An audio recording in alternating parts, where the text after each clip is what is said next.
Good morning from Mount Panorama here in Bathurst. It's day 2 of the Repco Mount Panorama 500 Chad Nayland. Huge day yesterday, even bigger day coming up today. It was a massive day, wasn't it, yesterday, with heaps of breaking news towards the end of that race. We had so much to talk about. Shane Van Gisbergen was the race winner. Who's going to be taking out the trophies today?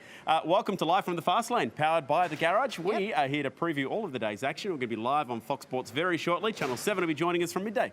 Speaking of from The Garage, or powered by The Garage, we are in the Brad Jones Racing Garage, and we're just going to go over and find our first guest for this morning. One of the Brad Jones Racing drivers, Nick Furcat. Good morning, Nick.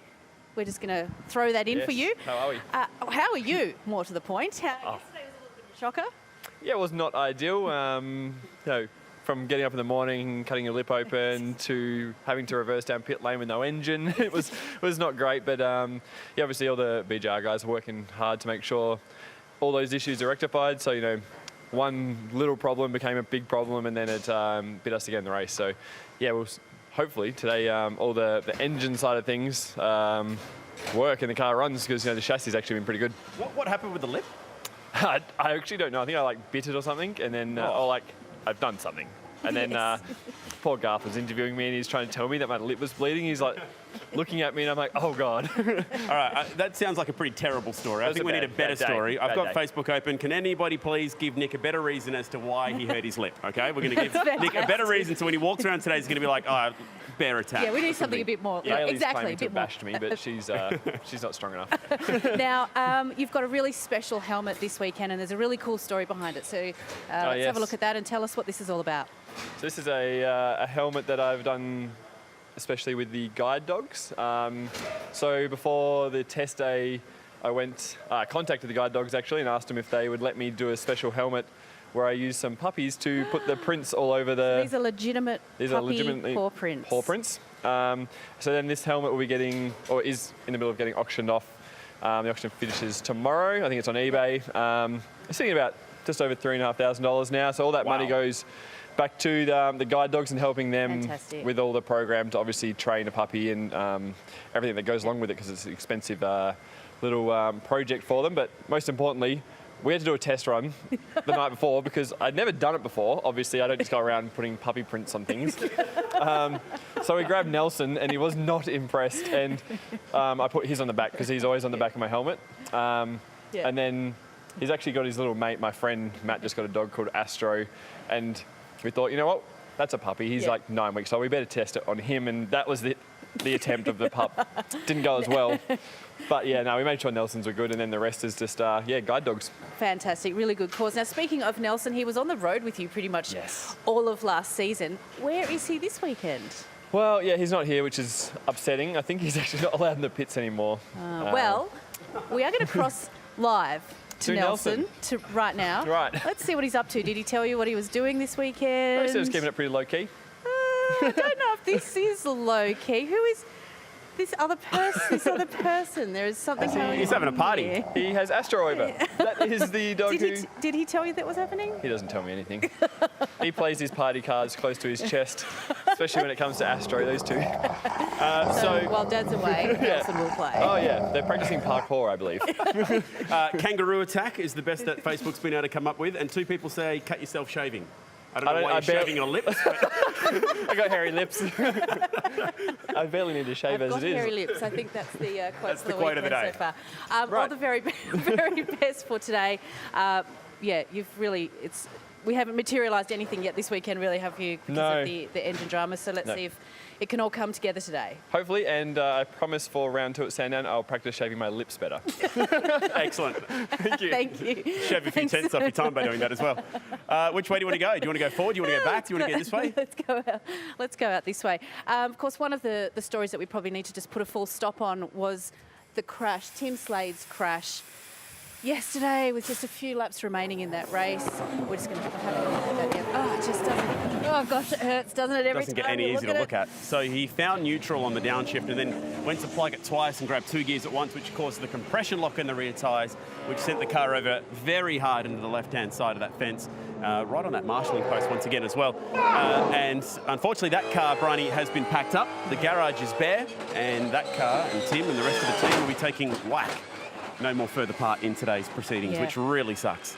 It really does. And we do read the comments on these live from the fast lane, powered by the got 'em garage right here. segments. Exactly. But a lot of people made a good point yesterday afternoon, saying we should give a shout out to the marshals. Was anyone injured? I can confirm there's been no reports of any marshals or volunteers being injured, hurt. which is great news. And of course, we do thank every single volunteer and marshal that helps to make this event come together. Absolutely, and as you can imagine, with the 6.2 kilometre circuit, there's plenty of them here this weekend. We're down at the weigh station. At the background, we've got an official dropping about 24 bottles of water, and next to that, we've got Cameron Waters and his Monster Energy Mustang, which is currently up on the weigh station. I did just see Anton De Pasquale's car 100, which was here earlier. Yep. That was in the fence at the cutting yesterday, Bryony. Talking to Ludo Lacroix, they reckon they were here till about 9:30 last night getting that fixed, so nowhere near as big a job as it may have originally looked. Now, of course, the Fox Sport telecast is starting soon, 8:25 this morning. And not only we've got all the on-track action covered today, including all the support categories, we have got some awesome feature stories. And one of those, Chad, involves James Courtney riding a horse. Let's take a sneak peek. Good morning, James. You know what, I feel really bad because I thought you were going to enjoy this type of horsepower with me. And he's frightened of horses. I'm worried it's going to eat my hand. It's, yeah, quietly shitting myself. You don't want to miss this. Oh, Jesus. I'm going to bounce up. Oh my goodness, it's such an entertaining story, and it's legitimate. James Courtney was petrified of horses. So we'd organised it, and it had in his team schedule horse riding shoot, and he actually thought that they were all joking. They're making a joke. And we stopped for a coffee on the way, and he's like, we're actually going horse riding, aren't we? We're like, yeah. He's like, I am as petrified of horses as I am of bananas. That's actually true. It was a He's real petrified of challenge bananas. for him, and it's a really great story. So that'll be on the Fox Sports 506 telecast a little later this morning. Nice, and Charlie actually used that to, when his defences were down, to get some pretty cool answers out of Team Sydney and what happened there last year. Hey, let's duck into Walkinshaw and Andretti United, because I can see the Middies Data and Electrical superstar Bryce Forward is in here at the moment. Hey Bryce, great job yesterday. We've got the Boom Ninjas coming, mate. Here they come. Shoo, Boom Ninja. Look at that. Well done. Here's one we prepared earlier. Great job yesterday, mate. Really impressed. 2 cars inside the top 5. First time since Albert Park 2018. So this team's really getting some mojo back. Yeah, look, obviously, great day for us yesterday. You know, I think, Chazzy, he's had a really fast car all weekend. I don't think they quite hit the nail on the head with some of the small things for quali. So I know that on that side of the garage, they weren't too happy. And same for myself, qualifying 12th, I feel like we're a bit better than that. So just the track moved a bit. We moved the car a bit, but we didn't move the car enough. So we'll try again today.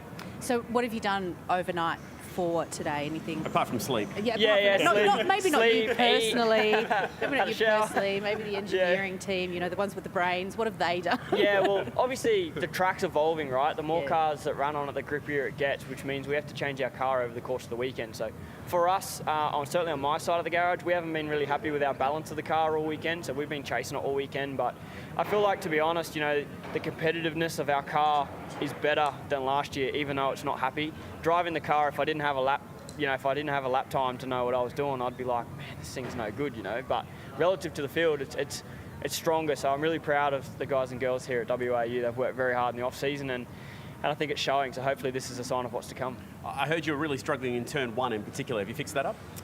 Don't know yet. I'll let you know in qualifying. We'll find out when it gets to turn 2. Yeah, exactly. Yeah, it's been a real struggle for me, that corner, and it's so annoying because obviously we have a delta and reference lap in the car, and you go around turn 1 and straight away you're down, and it's like, oh man, I got a long way to go to catch this back up, So yeah, sector 1's been the struggle for us, but the rest of the lap's been pretty sporty. So see if we can glue it all together. I like That's that. it. Well done. Hey, good job in the top 5 yesterday. Thank you. Wish you all We're the going best. to wrap all this up in a moment, but I just wanted to take everyone out the back, just give everyone a quick look behind the veil, because this is where all the action happens, of course, in the paddock. And we do have 1 or 2 punters getting around here at the moment, but this is a part of the world that not a lot of our fans have been able to see lately, Bryony. So I just wanted to give everyone a quick look. Good morning out the to back. everyone back here in pit lane. One of the cool things that has been happening behind the scenes is a lot of team bosses have been on barbecues, cooking the morning bacon and egg sangers.